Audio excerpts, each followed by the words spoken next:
The Bodie lab doesn't know the words pro bono. I mean, it's very expensive stuff. So all I know is that we've been able to keep going because Laurie Davis has continually reached out to people like that and people like Eddie Vedder to raise money. We hired these experts. I mean, these experts testify for the prosecution. They testify for the defense. If they did this pro bono, they'd be accused of having favoritism. All we can say is that they quoted us the same rate that they would quote a prosecutor. And Laurie and others have raised the money to bring them into the case. With that being said, the Attorney General's office has said in a comment in the last couple of days that this could take anywhere from months to several years before this can come to some kind of resolution. Are you guys ready to deal with that fight, and what kind of a battle do you have ahead of you? The way that this works is that we are now in, this is a little complicated. There is an action going on in state court, the DNA action under the Arkansas statute that was passed to allow DNA testing, and that is pending before Judge Burnett. What we did, and the federal court was willing to say, because that's pending, you can keep going there until it's over and then come over to federal court. We believe that we had sufficient evidence of actual innocence that we wanted to get going on the federal side because that's where most of our claims are. They've been rejected by the state courts. They're pending in front of the federal judge. So we are dealing with a state DNA action. We are dealing with a federal action. The judge in that case will order the state to respond. Generally, when you get a 200-page petition with expert reports like this, they're going to get at least several months to respond to it. And what you're then looking at is the possibility that in district court in Little Rock, and of course it's the judge who decides this and not any of the lawyers, he will come and say, I think we've got factual issues about DNA that we need to resolve. Get your experts in front of me. I think this question of animal predation is key to whether a fair trial was received or whether there is actual innocence. Let's get these experts in front of me. Let's put Dr. Peretti on the stand under cross-examination. Let me hear from Dr. Spitz and Dr. Souvron. And I want to see their credentials. I want to see their credibility. I want to see how convincing their testimony is. And very possibly he's going to say, you've made allegations about these charts, what went on in the jury room. This is very rare, but it is allowed both under state and federal rules.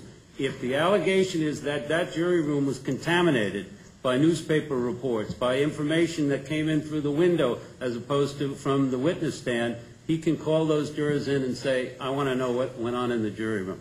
And so we're talking about conceivably a possible, and he can say, I want to hear one of those issues and not the other two. But you're talking about a potentially complex evidentiary hearing, which is almost like a trial, except a different set of players. Testifying and offering evidence in federal court. So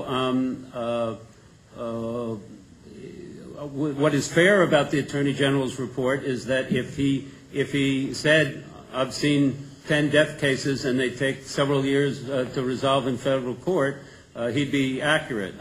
We certainly want to press forward. We don't think that this is the end of it.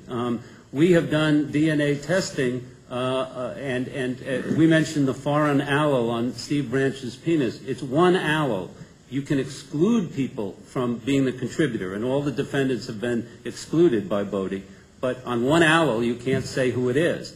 But that's what they call STR testing. Tom can tell you it's something tandem, etc.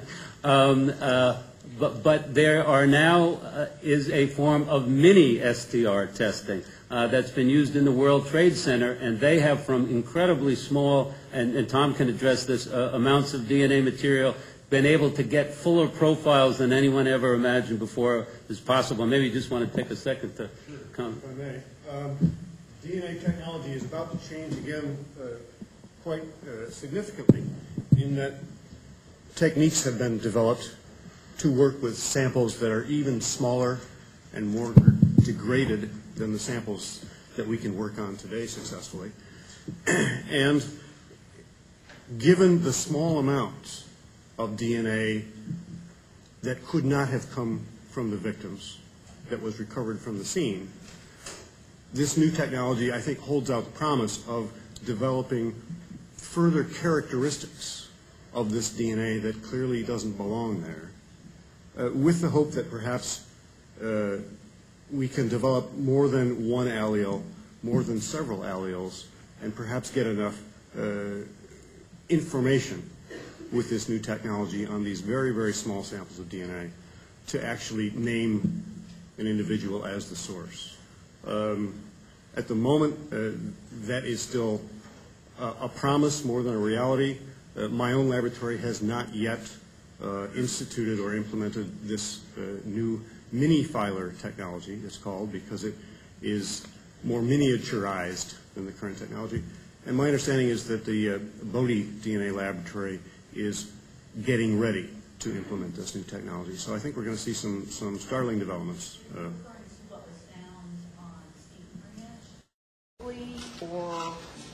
Yes. Okay.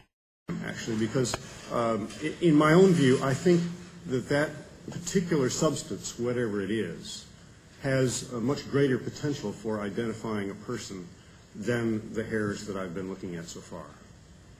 But there are additional materials at Bodie that cannot be analyzed with their present testing protocol, but that would be subject to further analysis with this. Well, for instance, there's the ligatures themselves have been looked at, and unfortunately, it looks like there are a lot of mixed profiles on the ligatures. So it's not necessarily clear that if you were to do a more sophisticated testing approach on those, it would ever disclose anything. But you know, a number of other items that are listed on the Bodie report, and that's included in the federal filing. You could look at, and in the STR section of that report, we would likely go back to Bodie and ask if there's anything more to be drawn from many of those other materials.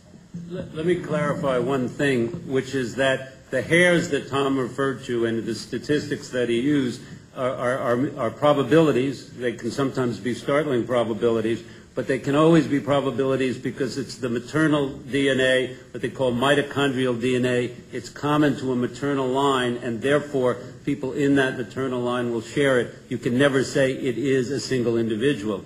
The STR technique that we referred to here is one where, when I refer to an allele, it's a single allele, was under the STR method. But the STR method, if you get sufficient information, can point to one individual in the world, or one in a billion.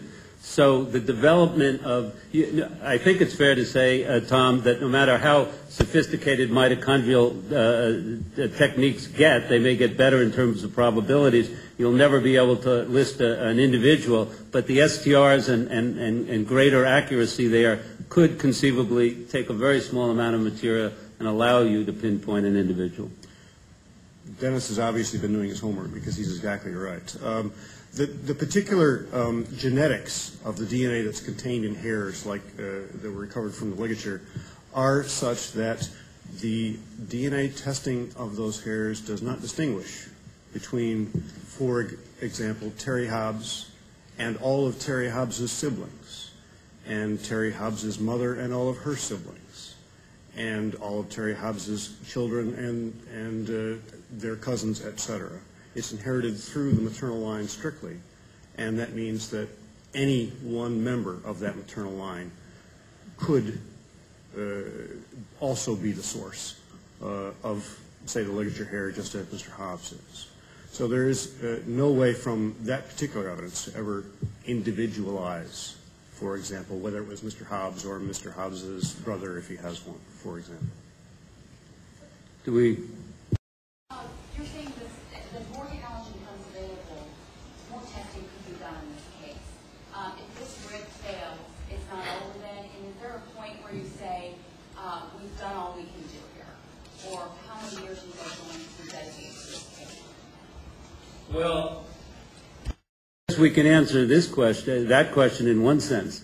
Don and I are going to be on this case until Damien Echols is executed, God forbid, or Damien Echols walks out of prison.